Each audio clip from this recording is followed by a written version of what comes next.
Assalamualaikum warahmatullahi wabarakatuh. We are from Group 4. Now we would like to presentation about central design. But before we start presentation, I would like to introduce our member in Group 4. The first is me. My name is Dian Isabella as moderator. The second is Fanny Wahyuni as speaker 1. The next is Rauda as speaker 2. The next is Cindy Aulia as speaker 3. And the last one is Aminah Fatizia Hasbi as speaker 4. Everyone, I'm Fanny Wahyuni. This time, I'm going to be explaining about the definition of central design.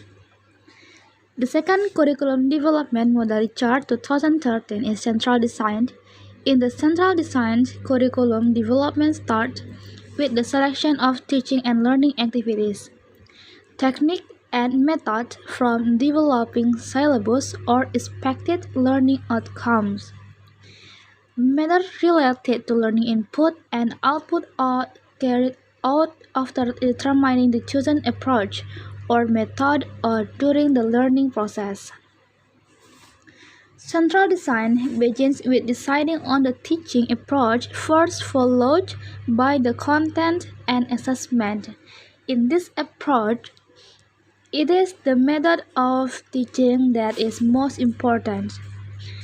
Why? Because there is an assumption among teachers who use this approach that the method of teaching, along with the supporting activities, will lead to successful learning outcomes or demonstration of mastery. Okay, I will explain about the process of central design. With central design, curriculum development starts with the selection of teaching activities, techniques, and methods rather than with the elaboration of detailed language syllabus or specification of learning outcome. Issues related to input and output are dealt with after a methodology has been chosen or developed or during the process of teaching itself. Methodology process is the same as methodology, which means how the process of delivering material that has been prepared with strategies and techniques is in accordance with the character of student. In central design, start to syllabus. In syllabus, such as a dynamic and not sequential, then process. In process, learner focused and learner oriented. And the last one, evaluation. In evaluation, such as improve teaching and learning. My name is Cindy Aulia. I will explain about how to process central design. Central design begins with deciding on the teaching approach, first followed by the content and assessment. In this approach, it is the method of teaching that is most important. There is an assumption among teachers who use this approach that the method of teaching along with the supporting activities will lead to successful learning outcomes or demonstration of mastery. Central design highly fixated on learning process.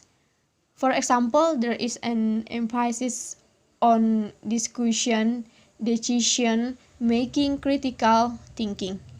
All of these examples are somewhat fuzzy in being able to assess them. We can tell when they happen, but it's not easy to place a score on them because these are subjective skills. Hello everyone, I'm Aminah Fatizia Hasbi, the first speaker of my team. So today, I'm gonna explain about example of central design approach in curriculum. The first example is Silent Way. The Silent Way is a methodology of teaching language based on the idea that teachers should be as silent as possible during a class, but learners should be encouraged to speak as much as possible. The second example is current counseling learning.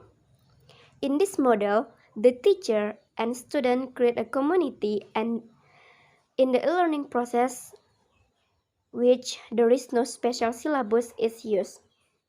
The learning process is only based on student stories, experiences, and obstacle faced, and then the teacher will help students translate what is conveyed into the language being studied.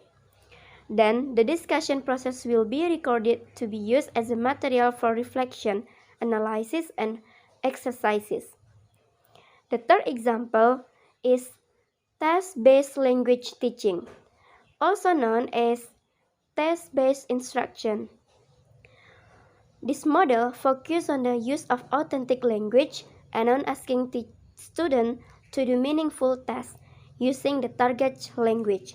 Such tests can include visiting a doctor, conducting an interview, or calling customer service for help.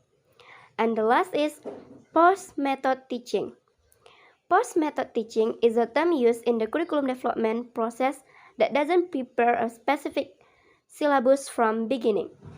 The development of teaching material is based on teachers' knowledge of language learning concepts, knowledge related to the teaching and learning process, teachers' knowledge of student needs, student interest and learning style, as well as teachers' understanding of the teaching context.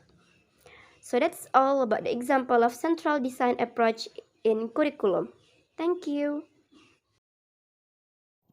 Okay, thanks to all of members of Group 4 to explain about central design. But now I would like to conclusion about central design.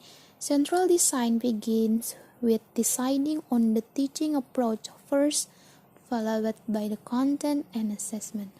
Jadi pada central design ini dimulai dari menentukan pendekatan pengajaran terlebih dahulu.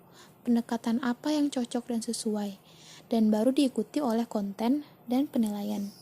There are 3 processes in central design. The first is syllabus, the second is process, and the last is evaluation. An example of central design is silent way, TBLT, and post method teaching. Thank you for attention. Assalamualaikum warahmatullahi wabarakatuh.